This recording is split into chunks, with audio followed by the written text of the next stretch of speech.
I think our imperfections are our GPS to excellence. Elle va faire un 6-1, 6-1.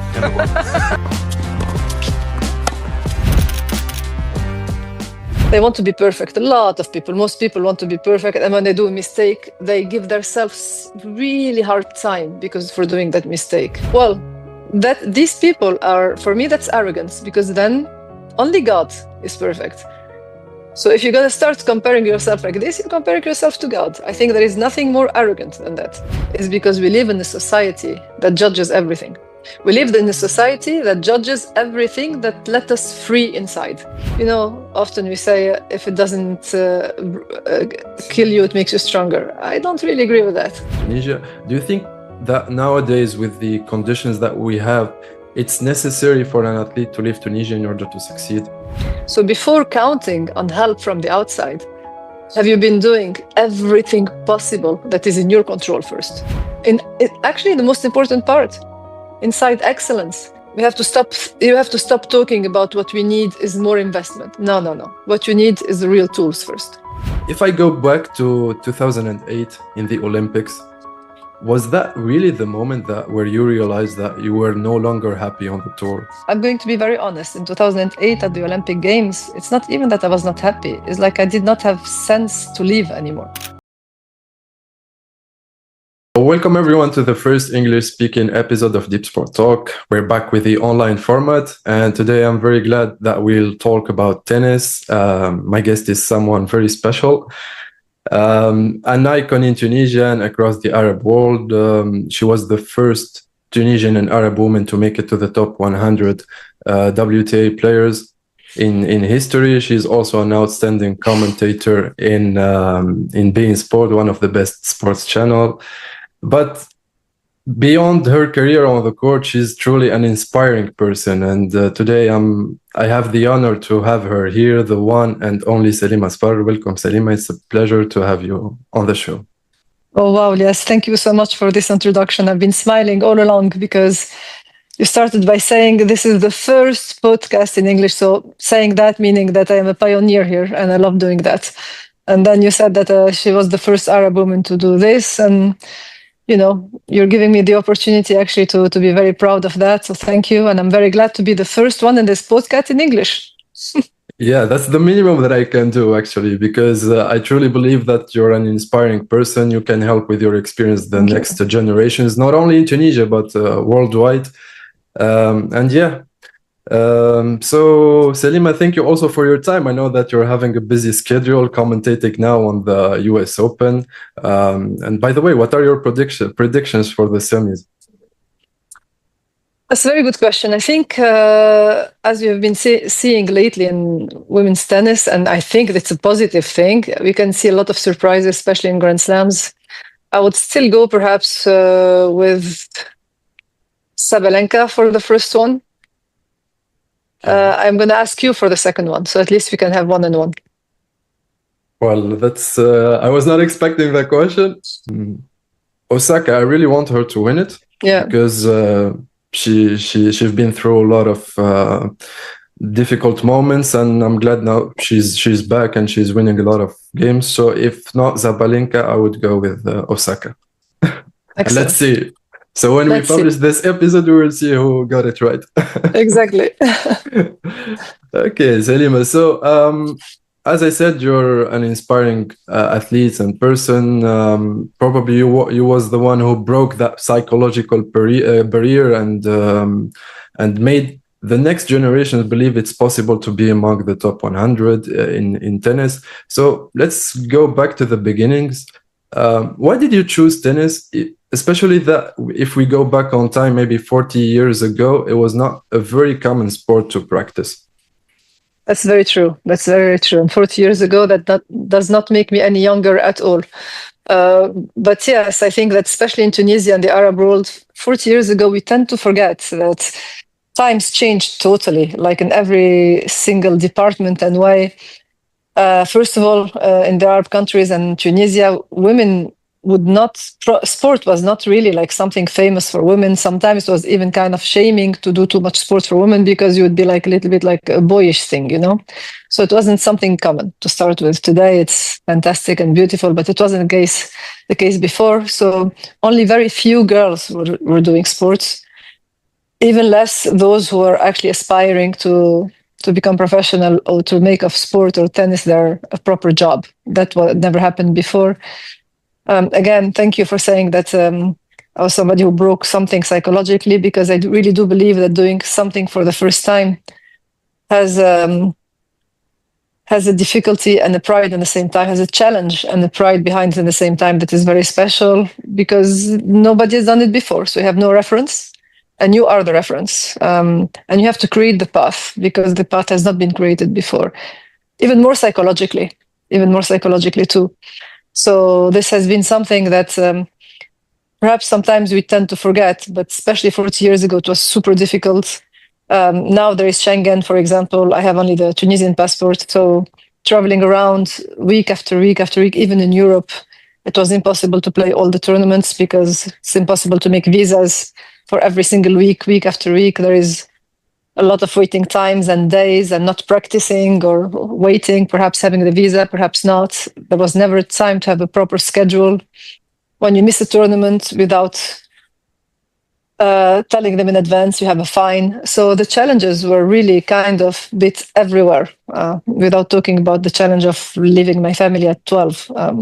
So yes, it was a path that I had to go through step by step and discover and create for myself, with its own challenges, with his own blessings and pains. But it has been that, yes.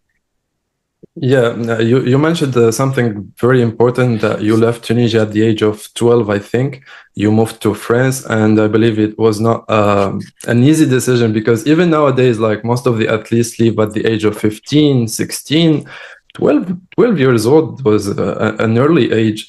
And they say that leaving home is like planting a seed in a new soil. So it can be painful, right? How did you leave that experience, and how did it help you shape your personality?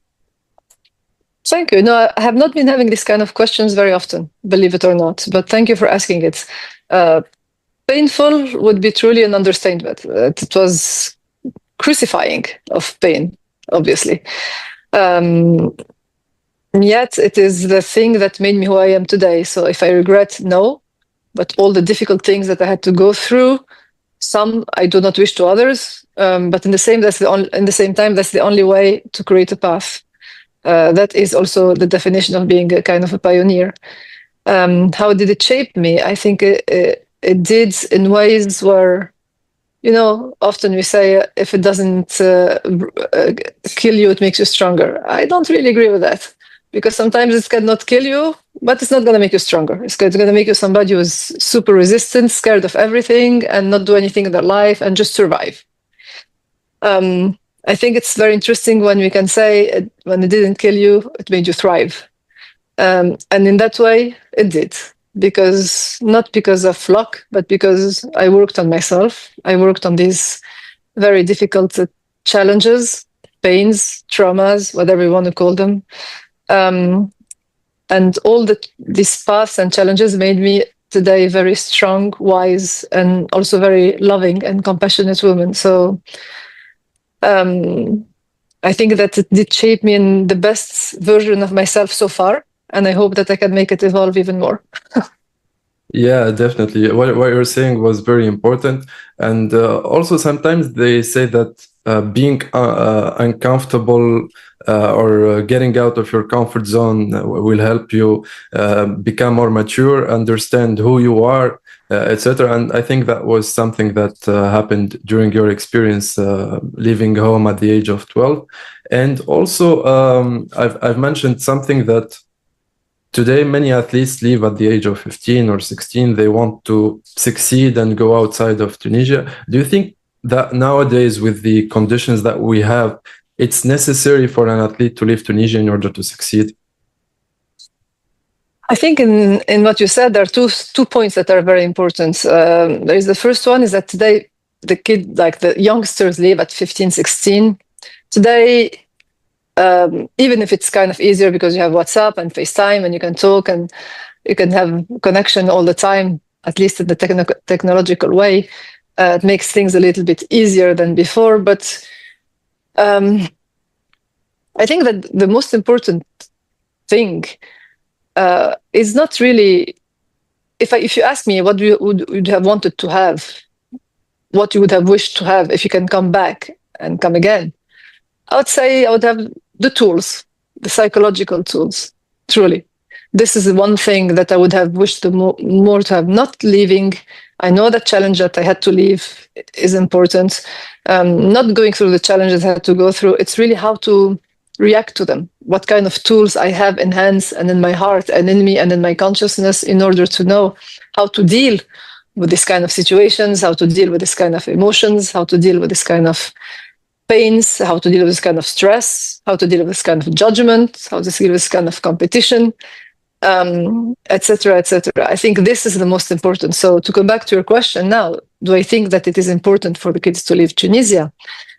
In the past, for me, I think it was extremely necessary because I was already at 12, one of the best players, girls and boys in the country. So you know that we need some kind of competition to make you go higher. Today, our Tunisian players, not only, first of all, they travel a lot, so they do meet this competition anyway. It's not like it is a lack. It is there. It is totally there. So there is no lack from that side. But more than that, from what I have been noticing with my experience, and I think I have enough of it, is that Tunisian players have amazing talents, whether it is technically or physically. We have fantastic players, and I can name them, and you can name them too. You've been talking to them. So Aziz Dougaz, and Malik Jaziri, and we have many of them. Actually, most of them, simply. So they are amazing physically and technically. This is not the problem. I think what is missing the most, and what would still make any athlete or any person wanting to evolve to higher version, it is really how to make these kind of things get to their highest level. So even technically, how you're going to use this backhand that you have down the line that is your strength in a very important time of the match, when the stress is super high, when everything's on your shoulders, and still you're going to put it in because in the practice you do. So it's not at the end it's not anymore about your shot or your physics. So we go back again to that base of the psychological aspects. We think it is psychological, but it's concrete because that shapes actually your concrete things and shots and everything else. And I think that's what we probably need the most in Tunisia, the Arab world. It's been much more developed in Europe and in the States, without a doubt. But I think that these kind of tools and these kind of platforms, some of them are good, some of them are not as good, like everything else, especially in psychology. I think that we have to be very careful. But I truly believe that this is the base that is everything has to be constructed on and built on. Because for a long time, Tunisians or Mediterranean players have always been the most talented, even if you compare them to Europe. Exactly. I cannot agree more on that. And even on our podcast, I mean, one of the first topics that we focused on was mental coaching or mental health, which is an axe that we're not necessarily or really paying attention to in Tunisia. And I believe especially in individual sports, it's extremely important. Now it's me who's going to ask you a question. When you talk about mental, for me, I hear so many people talking about mental aspects. Mental is one of the most broad thing I know. What is mental? And actually, how can you make your mental, what we call mental, help you in the moments that you need to become a better and a stronger and a higher version of yourself? For me, that is the true question. And I do not, still in 2025, with all respect, because I have tried, oh my God, in my life, I'm passionate about psychology. I'm passionate about these kind of things. Plus, I had to work on my own self, actually, in order to thrive and not be destroyed. And I think I've been doing more than good enough, alhamdulillah.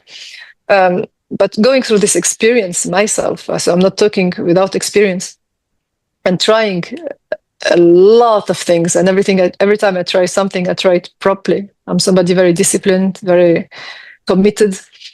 I found out that most of them can help, but very rare are those who really make a difference. And making a difference is, I don't think that it is something that requires years. On the opposite, I think that this kind of work is about developing consciousness and putting actions, concrete actions aligned with this consciousness. And I think that the results are much faster. Not I think, I know, for doing it and for still practicing it with other people today. And I believe without a doubt that this is what is missing the most. We keep turning around something that is wrong. We keep giving excuses for we don't have enough financial things. Tunisia or whatever country, we don't have enough money. We don't have enough investments. We don't have enough. I really don't agree. From the champions that we see today, from the East countries or more, these are people who didn't even have shoes to go to run in the morning. And yet they found ways. And I believe that the ways are, first of all, within yourself. When I practice with someone in Tunisia or elsewhere, and I'm 48, and after half an hour, 45 minutes, they tell me, because I have a very intense rhythm, they tell me I'm tired, I'm really tired, I need a drink. And they're 22. And then I tell them, how come that you're tired that fast before me? They go, yeah, but I don't have many people to practice with. And I said, I don't have people to practice with. I didn't play for 2 months, but every day I come out, I go for a run, I do my pull-ups, I do my skipping, I do my things that are for free, where I only need my body, and get out of the door and run and work on my cardio, work on my things. And if you do it properly, you would not be in this shape today. So before counting on help from the outside, have you been doing everything possible that is in your control first? If yes, and then you need something else, I understand. And usually life can open doors. But don't start by waiting and taking for an excuse something from the outside when you haven't done already 100% what you can do yourself. Exactly. And in this context also, they say that if you think that everything bad in your life is someone else's fault, that you're not gonna succeed. And I think it's a universal rule here. And I remember also the case of a Tunisian journalist who is Firas Al-Ashi, that I salute him if he's watching. When he moved abroad, he was like, oh, they don't like me, and they're making a lot of negative feedback to me. And after that, he said that I realized that I was always focusing on the external environment where work should have been done inside. I love that. That was a game changer for him. I love that. For me, this is the most important sentence since we started this podcast, truly, because now you're really talking about something that is the core of everything for me, that is focused on the inside, and the outside will change. And if you start focusing on the outside, you're giving your power to the outside. And then you depend basically only on the outside, on this person or the federation, or you depend on people. But when you start taking your power back, you go back on the inside. And that's exactly what I think I sent you the website of my company before that you saw, Unus Mundus. And that's exactly the core work that we do in Unus Mundus. The reason why I opened this company, I met my business partner, Cavalier, who wrote an amazing book, and he is absolutely one of the most advanced on this specific theme, I believe, on Earth. And I've been extremely lucky and privileged to meet him. He talked to me about his method. Of course, I've been trying hundreds before that. And I'm somebody who needs to really experience to believe. So we tried few things with this method, and I saw how fantastic it is and how concrete it is. And I insist very much on the word concrete, because we work on the inside. Obviously, there are some limitations, some codes, some algorithms coming from childhood, wherever, that are there, that are invisible, and that are shaping our lives. So no matter what we try, without dealing with these things that are inside, nothing is going to change. It's just basically putting a lot of effort, sometimes money, into somewhere. And at the end, there is frustration. And then you feel like you're failing anyway. And so you lose even more self-esteem. And then you lose even more self-worth, even more self-confidence. It's not good for anybody, especially not for an athlete. The way his method is totally different. And in fact, it is going to the algorithm to the invisible first, making it visible, understand it, transform it, take an action that goes totally differently from the comfort zone, that before automatic thing that you have been doing before. And the results are, it's not only simple, but the results are concrete, meaning very soon after you see life outside behaving differently. You see everything different. You see yourself on court making different choices. You see yourself reacting differently to the situation or to the situation. You see new opportunities coming. You see people talking to you differently. So I really do totally align with you and with this guy when they say a life changer, when you understand that the solution is inside and not outside. Outside is something that will follow. Exactly. And from your words, I see a very mature woman that certainly had probably a turning point in her career that made her become more aware about herself. If I go back to 2008 in the Olympics, was that really the moment where you realized that you were no longer happy on the tour and there was something that is going wrong? Since this conversation has been going in a very authentic way, and I feel you're very authentic too, I'm going to be very honest. In 2008 at the Olympic Games, it's not even that I was not happy. It's like I did not have sense to live anymore. And this is really true. Because, since 12, life has not been the easiest, it's been very challenging, yet I've been doing whatever I wanted to do the most. And in 2008, I realized that I actually succeeded in that. I made money, I became famous, I made history, became the first Arab woman, Grand Slams and this, top 100, whatever. And here I am at the Olympic Games with 90,000 people around, the best athletes on the planet. And inside of me, something is telling I was extremely unhappy, but not because I achieved that or I was not grateful, simply because I think at some point there is a force that is bigger than us, that shows us that what is the most important is not only that. And that's when you start digging much deeper inside of you to understand what is even more important. But you can only go there, you can only dig deeper once you have everything you want first. Because if you don't have them before, you're going to keep thinking, well, if I am not happy enough, it's because I want more, I need more. But once you get it all, and then you feel like there's something still missing, then it's super interesting. The question is extremely deep. It's like, thank you, I have everything I wanted, I'm grateful. And yet something is missing. So what is true happiness? What is fulfillment? And I think that day at the opening ceremony, that question that kept turning in my head day and night was the start of something very, very different in my life. It was a game changer.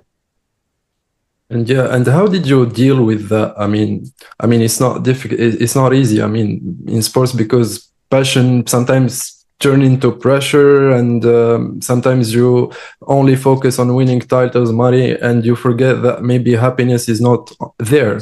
That there's a whole world outside the tennis. How did you deal with that situation? Was that the moment where you started working on yourself from the inside?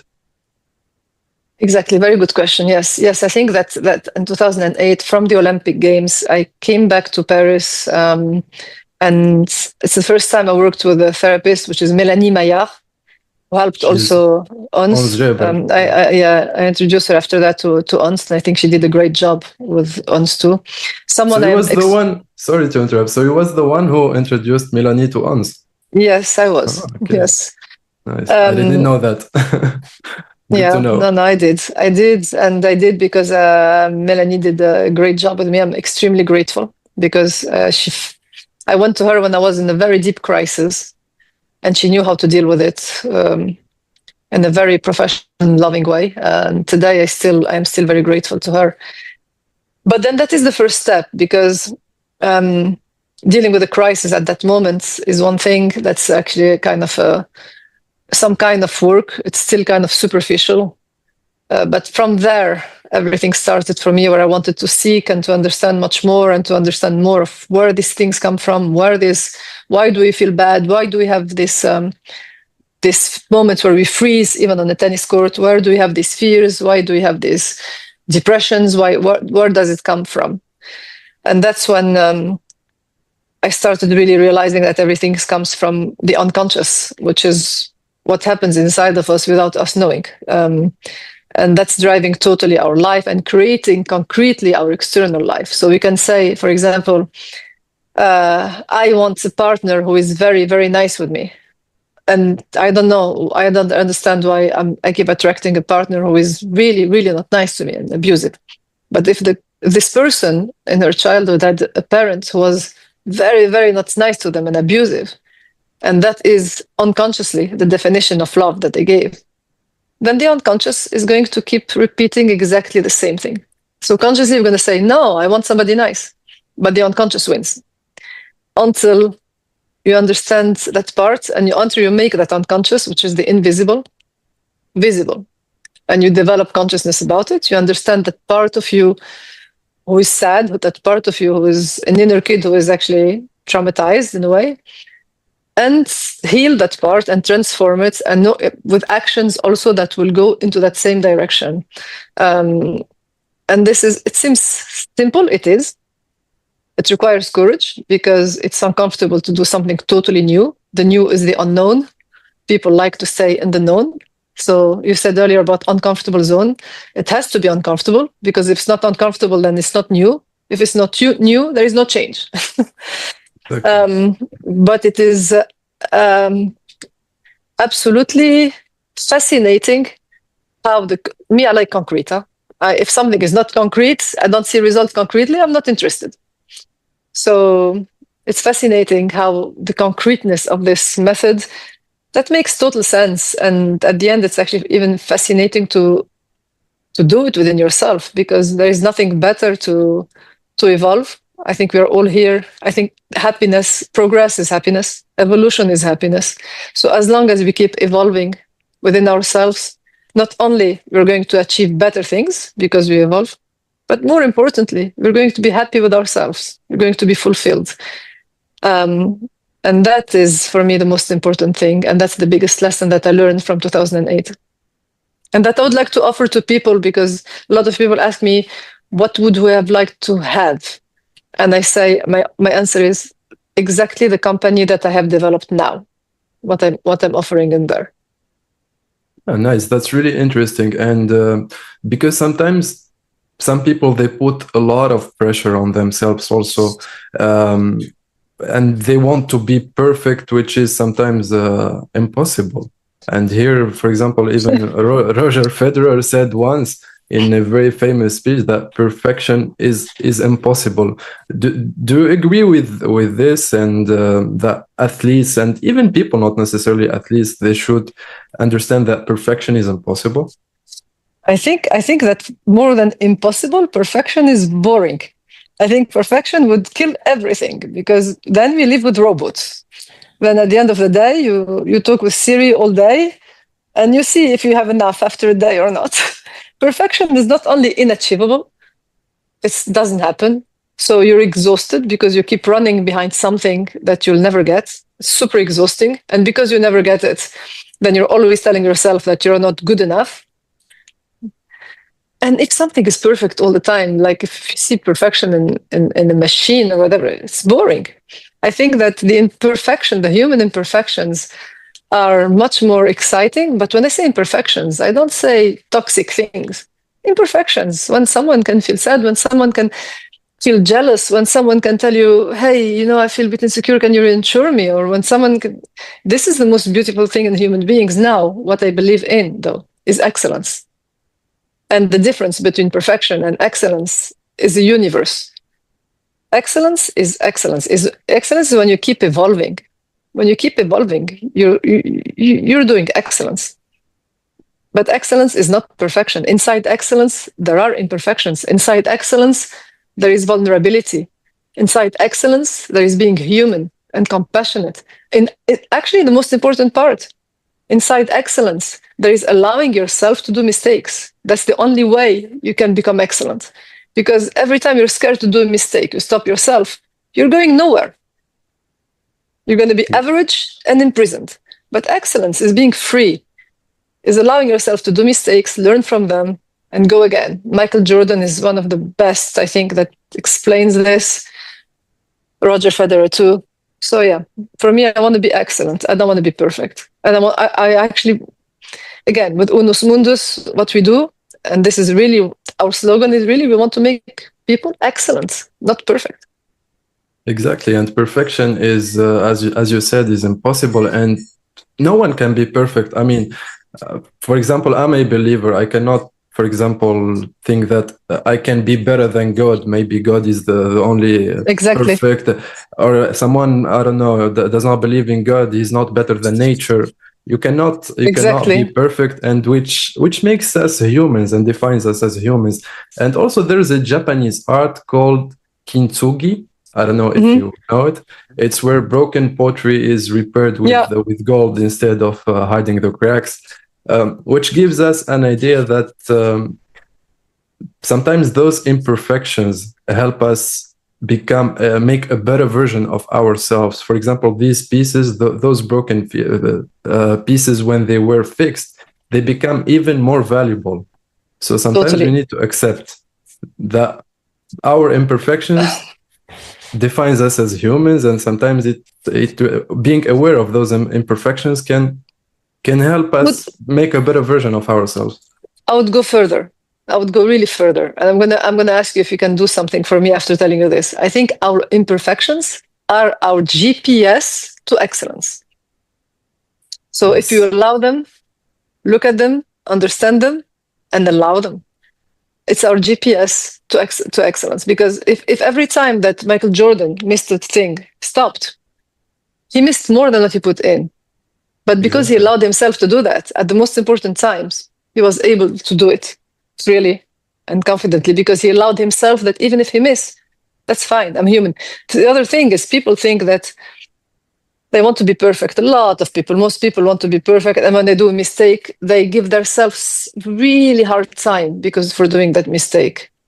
Well, these people are, for me, that's arrogance, because then only God is perfect. So if you're going to start comparing yourself like this, you're comparing yourself to God. I think there is nothing more arrogant than that. Yes, definitely. And listen, Lies, I would like you to listen to, please, if you go on our website, there's a new video on the media that's called Champion Mentality. That is only about that in very simple language. So I would love you to see it. It's a good one. Yeah, of course, I will see it, and I will put the link for people who are watching also to watch it. And no worries. And also, Selima, tennis is maybe the sport where I see most athletes talking about mental health and how important it is in tennis. Do you think that tennis is the hardest sport mentally? And what makes it actually the most, if correct? So in order to be even more accurate, mentally is one thing. Mentally is the mental. Emotionally, for me, tennis is one of the, probably the most, but I would always say one of the most challenging sports, mentally, emotionally, physically, psychologically, which is pretty much everything, technically, because you have to, truly, it is also the most complete. When you think of a sprinter, he has to think of his sprint. He has to have his fibers have to be the fast fibers. In tennis, you have to have the slow fibers, the fast fibers, the endurance, the jumping, you have to be strong, you have to be flexible, you have to be this, you have to be that at the same time, you have to read very fast, so it is extremely challenging. You have to be coordinated, you have to be agile, and you have to be strong mentally, but you have to also be very developed emotionally, because I don't say strong emotionally, it doesn't matter, developed emotionally, and emotion is intelligent, that needs to be understood and managed. It is energy in motion. That's why, again, I think this work is the most important. But yeah, tennis is a sport that is made only for strong souls. It drives you crazy, and I like crazy. I'm not saying this in a bad way. Okay, now, especially that emotionally speaking, even when you win a match, you don't have enough time to celebrate it, because the day after you will have another match. Even when you lose, you don't have time to maybe face that pain of losing, because the day after you'll be traveling to another tournament, which makes it really challenging in terms of emotions. And when we talk also about emotions in tennis, we can see that there are different behaviors on court from players. There are players who prefer to show their emotions on court, like, for example, John McEnroe before, and other players who are really calm, like, for example, Rebakina and Federer. Do you think it's better to show those emotions on court? Are they going to work in your favor, or it's the opposite? Maybe your opponent can take advantage. So, excellent question, really. Excellent questions. I think that, first of all, we are all born different. So we all have different characters. Some people have the character to be extroverts. Some people are more introverts. Some people are more this. Some people, we have all our styles and uniqueness. And God wanted us to be all different and unique. That's why we have different footprints and all that. So, but I think that the most important is not about expressing the emotions. The most important is expressing the emotion in your own style. The most important it is to know how to deal with the emotion inside. If it is managed inside, totally managed, and your style is, okay, I manage it, and I'm just going to say, okay, and go to the next point, and that is your style, great. But if you manage it inside, but your style really, you have this fiery character and you need to let something go out, whatever that is, a scream or anything, then also that is very important to align with yourself and let yourself express freely. That's what I don't like very much in tennis, is that they do not look at people like this as human beings who are different. So they have a rule for everybody. If you hit your racket like this, you have I don't know how many thousands of dollars of fine if you do this. So in fact, they're actually pushing players at not expressing themselves. Of course, we're not talking here about allowing players to do horrible things where, in fact, the emotion is so not dealt with that the emotion is using the player instead of the player using it. And that's, again, what we do in Unus Mundus. That's the teachings that we do. But in my opinion, whether it is on a tennis court, in life, in a loving relationship, friends, family, emotions are supposed to be expressed because it's a lot of energy. But if you express them while you have integrated and while you have really truly managed them inside, you're going to express them in a way where it's not going to be impulsive, it's going controlled, and it's not the emotion controlling you. You understand the difference? Yes. So even if it is anger, you can express anger in a way where you can express anger as it is. You can even scream a little bit, but it is still going to be totally managed and totally in the right lines. So, which I call usually tariq al-mustaqim.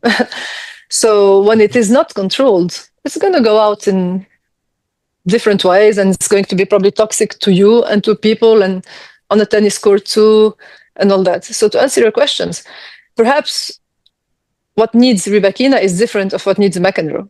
But what I loved in McEnroe is he expressed his emotions and he dealt them. How do I know that? He was number one in the world for God knows how long. So I guess that he needed to express his emotions. Sometimes it went a bit too far because he's not perfect, but he learns from his experiences. But I think he's someone who managed to learn to deal with emotions more than anybody and managed to have the bravery and courage to express them. And that's why the stadiums were full when John McEnroe was playing, because you can only connect with the crowd or with anybody, any human being. You can only connect through that emotional side. We are humans. If there is no emotion, emotions are cut, becomes robots. There is no connection anymore. But when you watch a match and something happens and you feel what the other one is feeling and you see it in you because it happened in yourself too, then there is a connection, that there is something super interesting to watch. There is a human connection. And I think without emotions, you have no human connections. And without human connections, everything is boring. Wow. Yeah, what you said is really, really important. And I believe that in our society, there is a misunderstanding that people think that the calmest athletes on court are the perfect ones. And even though perfection does not exist. And for example, even in my case, in my experience here in the podcast, I had two iconic figures, one in handball and one in basketball. Both of them succeeded in their careers, but they had like this special behavior on the court where they show emotions, etc. And I was really shocked by the comments of people. They were those not idols that our kids should learn from, etc.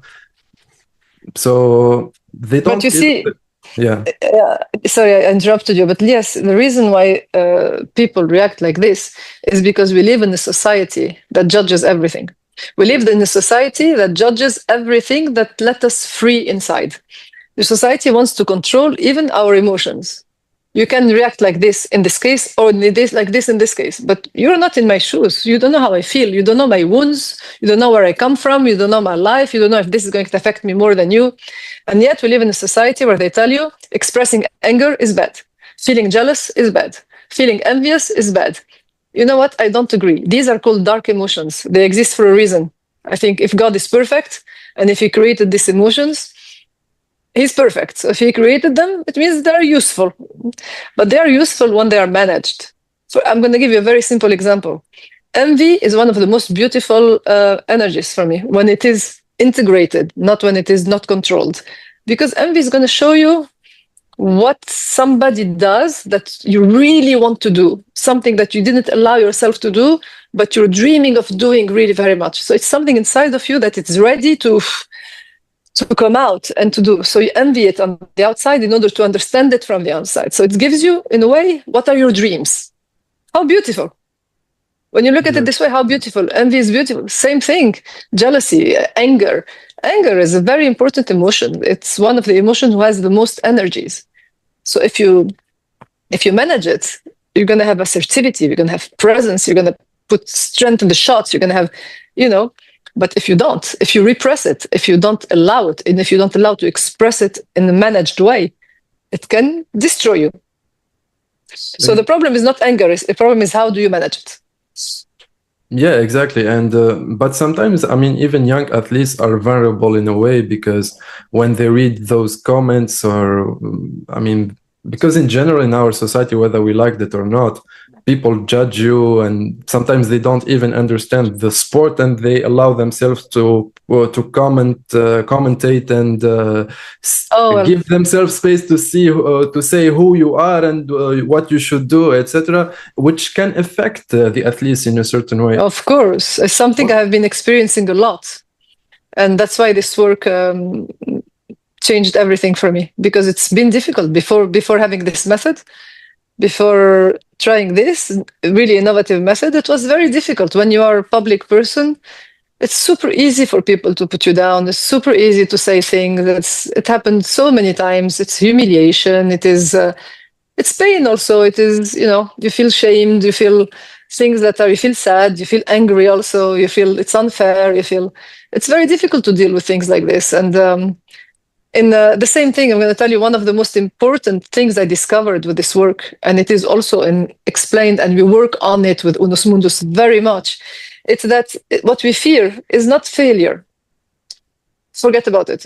The most important thing that we fear is not failure. It is winning. It is winning. Why? Because when you fail, everybody fails, and it's but winning, becoming great, becoming a champion, becoming an iconic person, becoming known, becoming famous, admired. Tell me one person who's been there, who has never been criticized.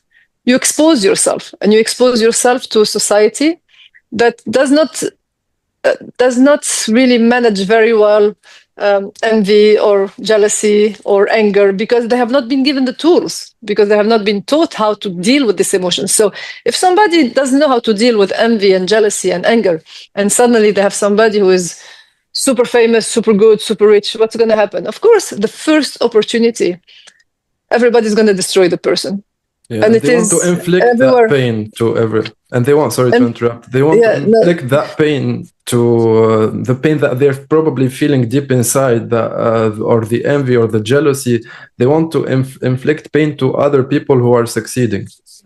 But the problem in all that is that it creates a collective, and I'm very clear about that, a collective algorithm for everybody, meaning to be too successful is dangerous. To be too successful, then I'm going to lose love, I'm going to be humiliated, I'm going to be judged, I'm going to be criticized. That's why, in order to be happy and successful, you need to be very courageous.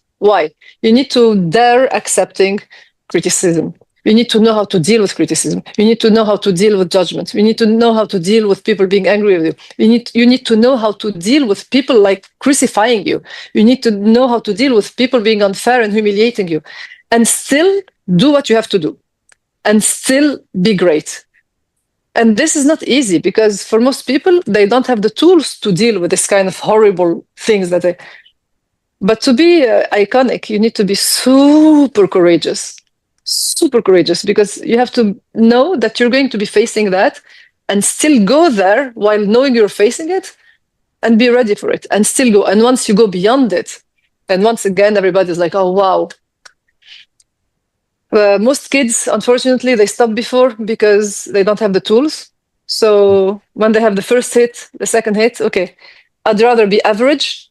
I'd rather be not too good, not too great, at least like this. I'm not going to face too much risk. And it's true. This is really something true.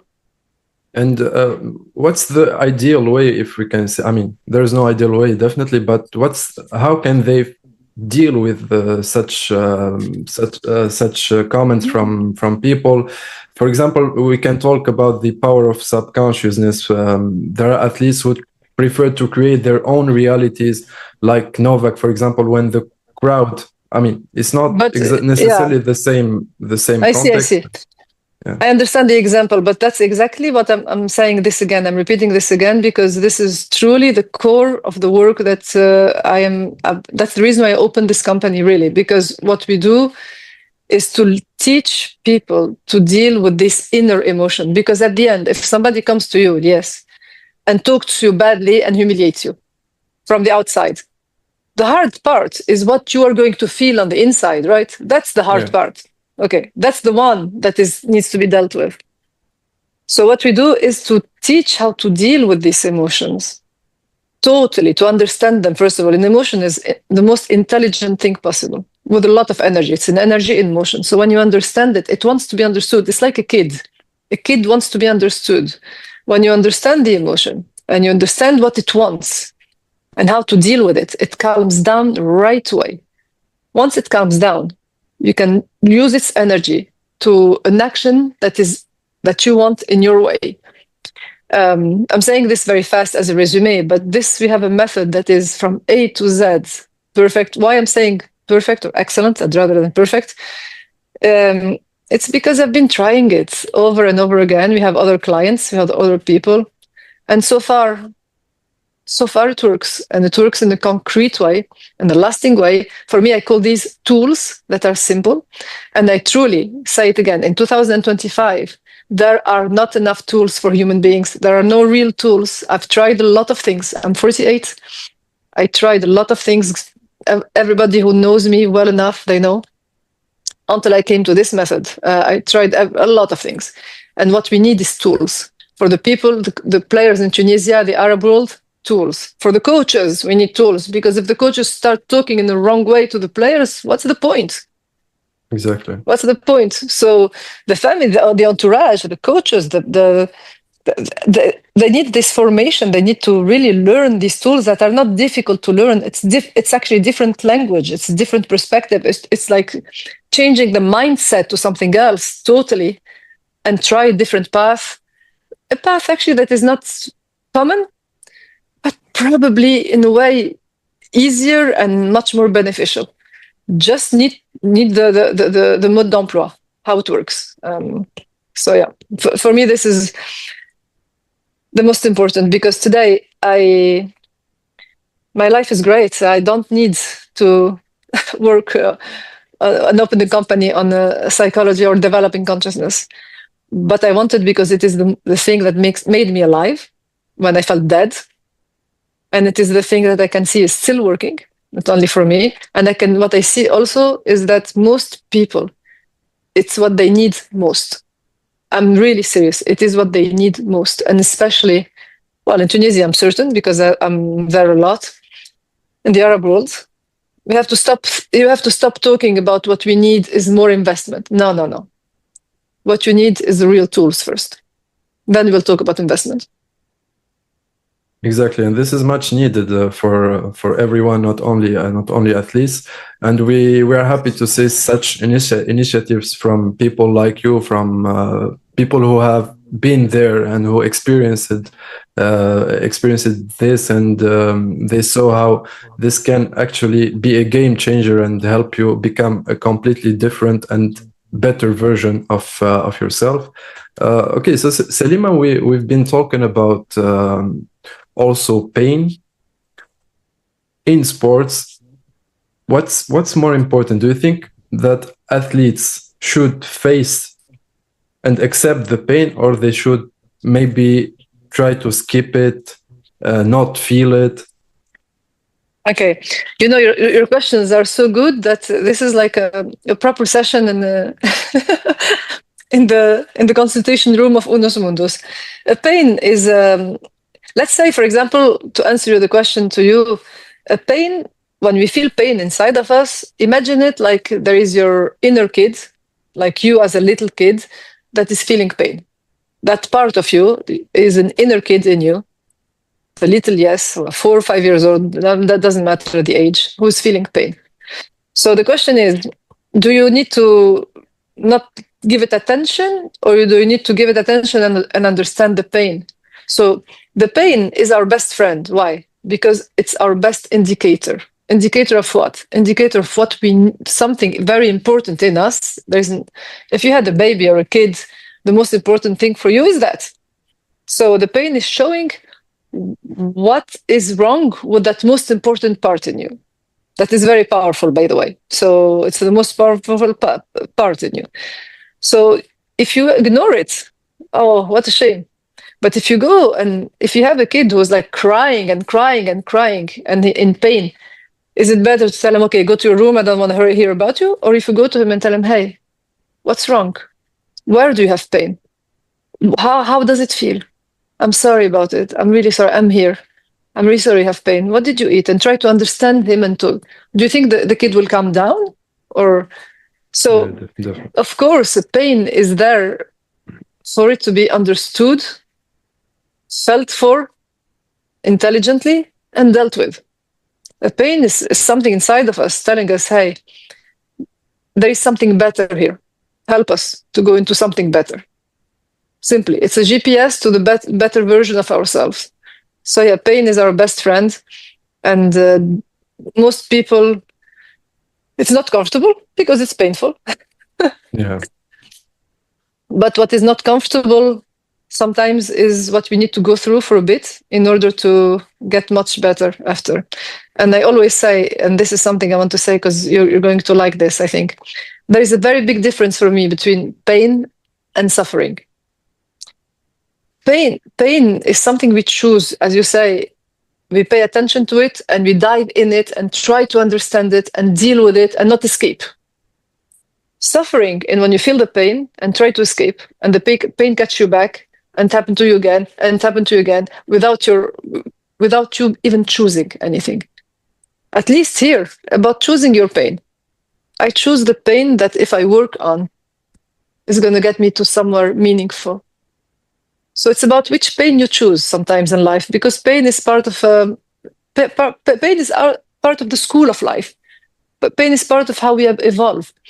So at the end of the day, the real question is, what pain do I choose? The pain that I'm going to escape and nothing's going to happen, or I choose the pain that's going to get me somewhere else? Yes, definitely. And even the most successful athletes here, if we take the example of Leo Messi, he certainly was, he was there. I mean, he lost the finals of the World Cup in 2014, lost too many titles, but that he took that pain as a fuel to keep working and never give up. And he won the World Cup at the age of 35, which is impressive. I mean, yeah. Even other athletes like Michael Jordan, he lost to the Detroit Pistons twice, yeah. And he took that energy and use it in a good way to came back the year after and win the NBA. I think Michael Jordan is the one who says it best. When you say he takes this energy to come back with it, what does it mean? It means he understood why the pain? He allowed the pain. He allowed the mistake. He allowed the pain. He understood it. He got from it whatever informations and whatever amazing lessons it has, used it intelligently, and came back and won. In a way, he won thanks to that pain. That's what I said earlier. Imperfections and pain is in it, are the path to our best version. But if we allow it, if we know how to understand it, if we have the tools, and unfortunately, once again, we have such a huge technology and everything in this world, but we still don't have enough, the most important tools. Exactly. And sometimes sports can be a school of life, and it teaches you all of this. It is. Or even if it does not teach you directly, it helps you dive deeper into yourself to understand what's going wrong, how to deal with pressure, how to deal with pain, and how to become more conscious. And that's why I always think that the values that we learn from sports, we cannot learn them from school or any other place. Yes, I think the reason why we can say that is because sport is a true practice of life. And practice is not intellectual. Practice is life itself, and the challenges that go with it and everything. School is a tool that you can use for life, to practice life. School is a tool that you can take in order to practice better life. But the practice of life itself is, for me, the highest school, the highest university. Wow. Okay, Selima, so I have another question in this context. Do you think that success is more important than the journey, or what is more important, success or the journey itself? What is more important, success or the journey itself? This is a tricky question, and yet I'm thinking how to answer, because in my opinion, if you have success without giving meaning to the journey, or without understanding the meaning of the journey because you don't have tools, like it happened to me until 2008. What's going to happen? You're going to get to success and you're going to feel miserable at some point. And I know a lot of people who are billionaires or millionaires or whatever, and they have everything, and yet they feel miserable. We all know this kind of people. And yet success is important. I believe, I want success, but we made Unus Mundus to make people succeed, but succeed while being fulfilled and while being the true version of themselves, not the version that the society wanted you to be or to go or to do. So the answer to this is basically, if you really navigate your journey with consciousness, and this word is important, if you navigate it with consciousness, not only success is probably higher, because I wish I had that before. I think I would have been better as a tennis player, but I would have been not only better, but even happier and a more fulfilled tennis player during my career. So here's the answer. Yeah, that's a smart answer. And yeah, sometimes also they say that if we go on this journey with consciousness, if we are seeking success, maybe success is not guaranteed, but if we're seeking success, adventure is. And many valuable lessons that we can learn can come from this journey. Yes, I think that you can still aim for success. I think I will never tell somebody not to aim for success, but I think that success is a consequence of how you're going to manage yourself inside. I really think so. The inside is what's going to create the outside. And this is not a cliche sentence. This is a very concrete sentence. But I want people to really go for success, to go for their desires, to go for their dreams. This is the fuel, But this is the fuel for what? This is the fuel to make you go through whatever challenges inside you have to go through. We talk in our religion about jihad. The jihad is that. It's simply that. The jihad is really to actually go inside of you and deal with all these challenges that you have inside of you, in order to go to what you really want, to what you really desire, to what your soul wants to achieve. And that's success, to go to the best version of yourself. If the best version of yourself is not success, I don't know what is. But to get to the best version of yourself, you have a big jihad inside to do, to go and face these challenges, go to whatever is not comfortable, accept judgment, criticism, and this and that, and yet choosing yourself, and yet let everybody abandon you for some time, even if there is that risk, and yet still choosing yourself, that's a jihad. Yes. So, yeah. Oh, go ahead. Sorry to interrupt. no, I was saying, so in that case, I think the most important part of the journey is the jihad. And done properly, consciously, lovingly, it can bring only to greatness. Of course, cannot agree more on this point. And Selima, with the wisdom you have, the maturity that you have today, what would be the piece of advice that you can give to young athletes who will be certainly facing all the criticism and all those mental and emotional and probably psychological problems in their careers? Yes, so amazing question. Exactly. What would you tell to these athletes who are going to face exactly these kind of challenges, that if they're going to become too good and too great into this, they're going to be criticized and this and that? The only thing I can say is two things. Come to Unus Mundus. We will help you navigate this. The second thing is, despite the pain you'll feel, despite the anger you'll feel about it, despite how unfair it will feel like, still choose yourself. Accept to be criticized. Dare to be criticized. Don't stop. Dare to disturb. Keep disturbing people. And don't stop doing what you're doing. Be alone. Have only 2 or 3 people around you. Lose most of people that call themselves friends. Lose whoever was around and was really true with you. It doesn't matter. Disturb. Dare to disturb. Dare to be criticized. Dare to be hated. Dare to be talked about even in the media in such a horrible way. I've been there. Every great person that they're much bigger than me has been there too. But if you do that, and if you go through this jihad and you keep holding your own self's hands and choose yourself from your heart, after that everybody's going to be inspired, and of course everybody's going to become friends again with you, and everybody's going to. But there is that test that I believe God does to us before getting there, and this is the one. So I love your questions. That's what I tell the youngsters or anybody. Keep they're disturbing. It's okay.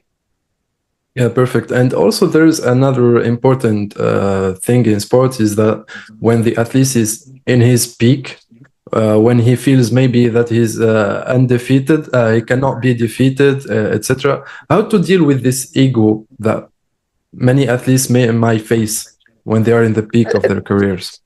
It's the same question. I think at the peak of our career, at some point, when you get to the peak of anything, which is very important, what we call our ego is getting stronger, which is not a bad thing. People think that you have to destroy the ego. I don't think. What I think, though, is that if the ego goes here, our consciousness has to be at least higher.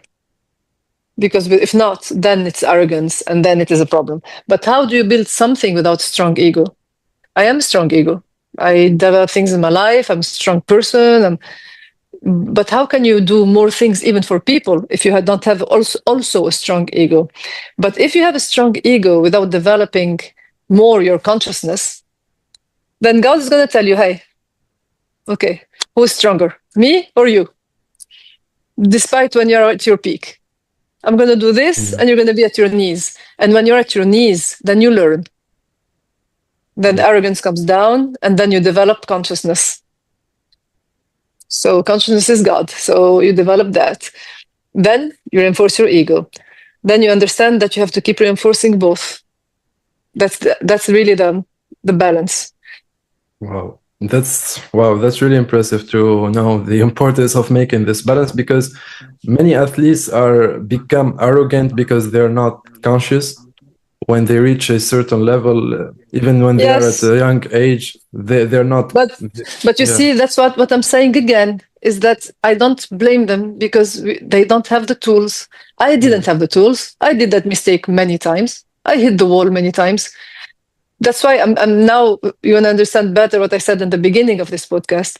If you ask me what you would have wanted to have most before, I would have told you what I'm creating now in my company, because it's really the tools that we are talking about. Why would the kid would know how to deal with this if nobody ever explained to them? And explain them with real tools, not just like a conversation with an ice cream, you know? So it's really a consciousness development that is very well studied and very well done. It's a method. It's really a method. It's an A to Z method. And what I would like to offer the most, as much as I can, is this.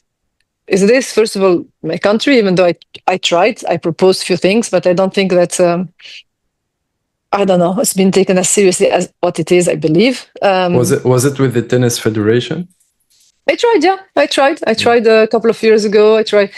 But anyway, this is, I would love to help around me as much as possible, which I do already. I would love to help athletes in Tunisia and the Arab world specifically, because I can tell you something, this is an untapped market. The athletes in the Arab world are super talented, very good athletes, but without this base, it's not going to go anywhere. Yeah, unfortunately, we're not paying attention to the importance of what you were saying. Maybe it's due to society or whatever. Yeah, due to society, because society for the moment are very happy to control everybody. Yeah. So, you know, when you start giving these tools, people become free. People start choosing for themselves. People start daring to disturb. People start daring be great. And people start daring be who they are without asking for permission. And most of the times when we ask for permission, still say no. I mean, exactly. These days, it's, you know, we get to a point that is getting absurd in this kind of way. So what's easier to control is to not let somebody totally free. These tools are truly about freedom, inner freedom. If you're free inside, nobody can stop you outside. This I can tell you. Yeah, of course. And that was a powerful conversation about psychology, consciousness, mental, and managing emotions. And I advise everyone listening to check the website of Unus Mundus. Thank you. I will put the link in the description. Selima, as we said, you was the first woman to make it to the top 100 in Tunisia and the Arab world. The second one was on Jabber, who made it to the 3 Grand Slam finals. She was world number 2. What do you think was missing her? What was that little step missing to make her win her first Grand Slam?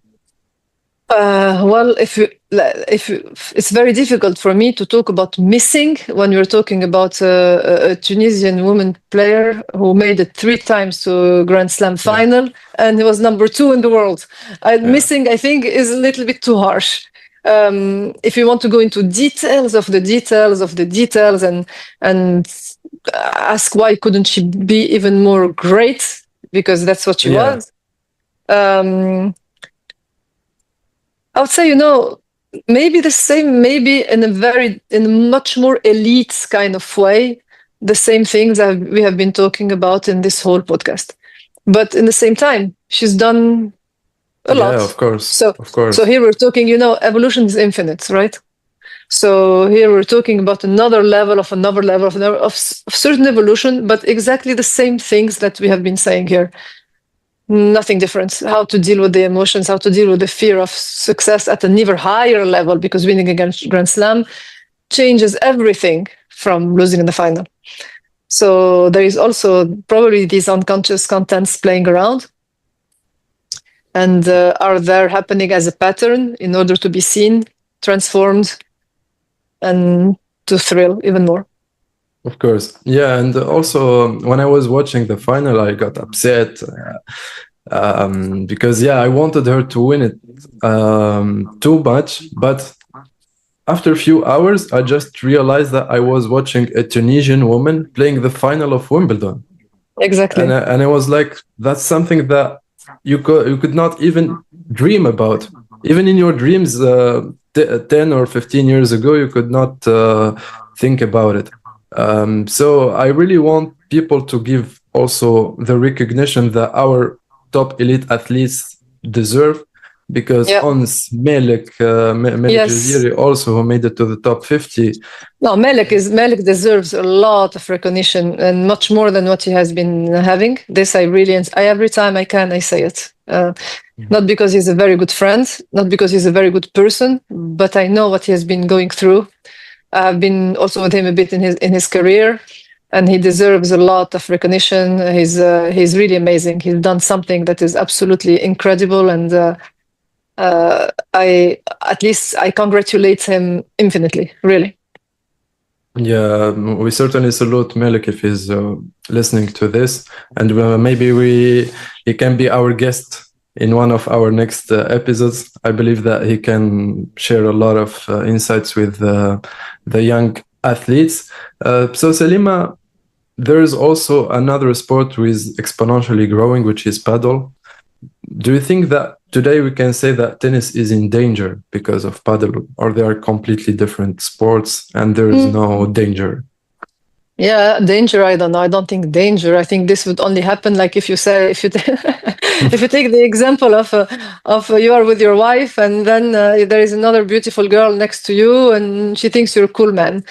So is your wife in danger? I don't know. You know, it depends on you, I guess. No, I think that from what I've been seeing in the world, if tennis is going to be a sport that is not liked anymore by the crowd and everything, then yes, it's in danger. That's why. And here the comparison is tennis and you are the crowd and you would be the same. I think that the crowd still loves tennis. Tennis has something that is so historical that I don't think that tennis is in danger. And I think that it's great to have another sport that is going super, high and everybody is loving it. And it's probably an easier sport to play than tennis. It's a sport that everybody can play. It's a sport that everybody can enjoy, and you don't need to practice that much. Tennis is a very difficult sport. Tennis is something that I would not even start comparing it to paddle. So for me, it's two different sports, very difficult to compare. For me, it is as different as tennis and football, really. So no, I don't see danger. I see a new sport that is emerging as paddle. That resembles a bit to tennis, that most people in tennis who played very well tennis can play very well paddle. But those who love tennis cannot. I can see my example. Tennis stays tennis. Okay, got it. Let's move to the favorite part of the podcast, which is the rapid fire questions. Let's go. Rapid fire questions. Yeah. Oof. Let's build the perfect tennis player. Okay, I'll give you the skills and you choose the player. Okay. Let's start with the woman because I'm a gentleman. Okay, serve. Serena Williams. Okay, forehand. Steffi Graf. Okay, backhand. Serena. Okay, slice. Steffi Graf. Okay, mentality, mindset. Mentality, it's very easy to go to Steffi Graf. Okay, let's go to men. Serve. Federer. Okay, forehand. Federer. Slice. Federer. Yeah, let me think a little bit for the slice.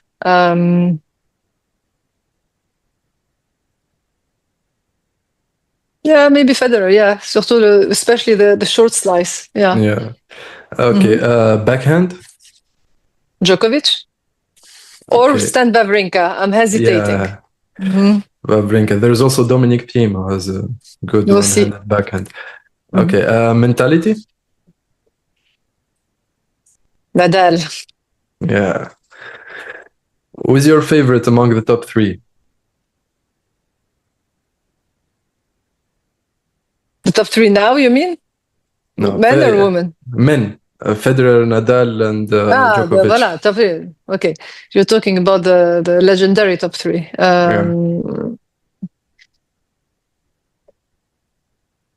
In which department? Tennis or something else? In general. In general, I don't know, between Nadal and Federer. Fednal. Okay. Fednal. Okay, I'm a Federer fan. I grew up as a Federer fan. He was the one who made me love tennis. Him and Captain Adel Shatti also. If you tell me between them two and Adel, I choose Adel. Adel Shati number one for me. You know that sometimes I had the possibility to watch the game on TV, but I prefer to go to streamings online just to listen to Captain Adel Shati because and if I can say here on air that Adel Shati is like a big brother for me. He's a fantastic human being, plus an amazing commentator. So here we go. Yeah. Okay. So your favorite tournament, Selima? Wimbledon. It's royal. Okay. If you could make one law in the world, what would it be? Oh la la! If I can make one law in the world, I would say totally let people be free. Okay. With a lot of consciousness, not stupidly free. Okay. And finally, the last question. What advice would you give to the young Selima, your inner child? What additional advice? Because I've been talking with her a lot, and I decided not to give her advice anymore because at the end I realized that she was much more intelligent than me. So, to trust that I love her, even when she has doubts. Okay, perfect. Thank you so much, Selima, for your time. Thank you. It was really one of my favorite interviews so far. Wow. I've learned a lot of things personally, and I've been also watching to most of your interviews in the past couple of days. Keep inspiring people. Keep doing what you are doing. You are a pride for Tunisia and Tunisian women. And thank you once again for your time. Thank you so much. I wanted to say that this is the first time that I do a podcast or even an interview directly and as clearly on psychology, on consciousness, on Unus Mundus, on this part of me that I have not been revealing a lot to the world so far. So this is the first time with you. Thank you so much for the opportunity.